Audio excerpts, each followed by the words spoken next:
तो आज हम बात करने वाले हैं सफलता के अकेले शिल्पकार की। देखिए, ये सिर्फ एक टाइटल नहीं है, ये एक पूरे सफर की कहानी है।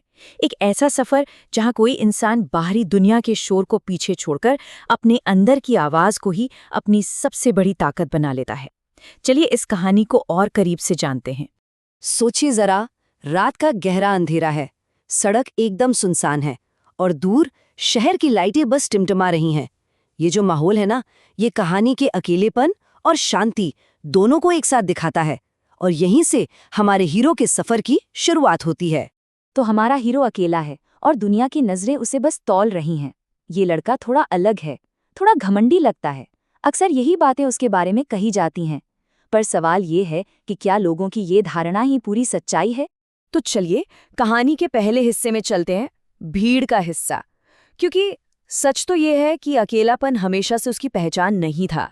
हाँ, एक वक्त था जब उसकी दुनिया में भी दोस्त थे, हंसी मजाक था और सपने थे जो वो सबके साथ मिलकर देखता था। वो अकेला नहीं था, बल्कि उसी भीड़ का एक जरूरी हिस्सा था। अब आता है कहानी का दूसरा हिस्सा, सपनों पर संदेह। और यहीं से सब कुछ बदलने लगा और उसका रास्ता दूसरों से धीरे धीरे अलग होता गया। तो ये सब बदला कब? ये तब बदला जब उसने हिम्मत की, कुछ बड़ा सपना देखने की। और जैसे ही उसने कुछ अलग, कुछ असाधारण करने की सोची ना, बस जिन लोगों को वो अपना समझता था, उनका नजरिया ही बदल गया। और इसी एक पल ने उसके अकेलेपन की नींव रखी। और फिर शुरू हुआ शब्दों का हमला। सबसे पहली चोट, सीधा साधा शक, तू नहीं कर पाएगा। एक ऐसी आवाज जो उसकी काबिलियत को उसके सपनों के सामने छोटा बताने की कोशिश कर रही थी।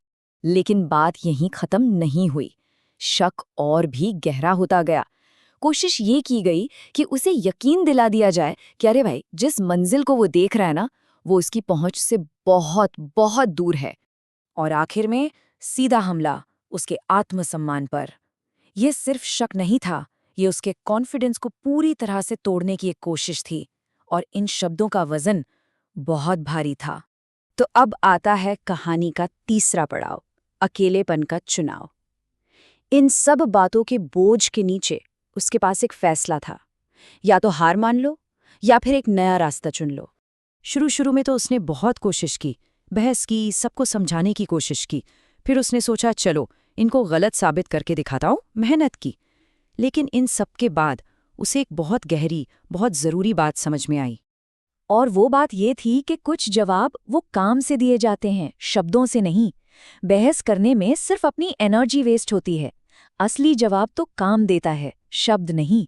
बस उसने बोलना बंद कर दिया और खुद को, अपने हुनर को तराशना शुरू कर दिया। और इसी एक फैसले ने कहानी का रुख ही मोड़ दिया। अब आता है चौथा हिस्सा, आत्मसम्मान की शक्ति। यहीं पर उसका अकेलापन, जो पहले एक मजबूरी थी, अब उसकी सबसे बड़ी ताकत बन गया। देखिए, ये बदलाव कितना गहरा है। पहले वो अकेला था क्योंकि लोग उसके साथ नहीं थे, और आज वो अकेला है क्योंकि वो खुद अपने साथ खड़ा है। कितना बड़ा फर्क है ना?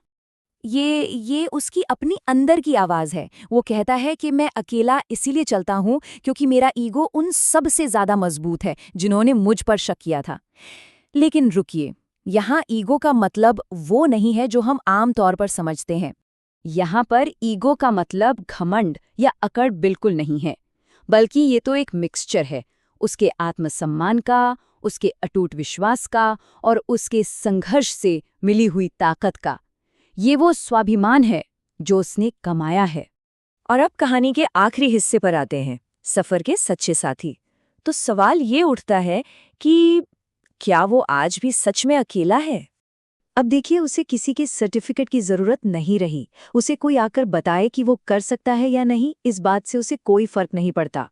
वो बाहरी वैलिडेशन की तलाश अब बंद कर चुका है। क्यों? क्योंकि अब उसे खुद पता है, वो जानता है कि वो कर सकता है। और ये कहानी का सबसे ऊंचा पॉइंट है। ये एक ऐसा विश्वास है जो अंदर से आता है, जिसे दुनिया की कोई ताकत छीन नहीं सकती। तो आखिर में हम देखते हैं कि वो अब अकेला है ही नहीं। उसके साथ कौन है? उसके साथ है उसकी मेहनत, उसका सपना उसे रास्ता दिखाता है, और उसका विश्वास उसे हिम्मत देता है। यही तो है उसके असली साथी। तो ये कहानी हमें एक बहुत गहरे सवाल के साथ छोड़ जाती है कि असली ताकत क्या होती है।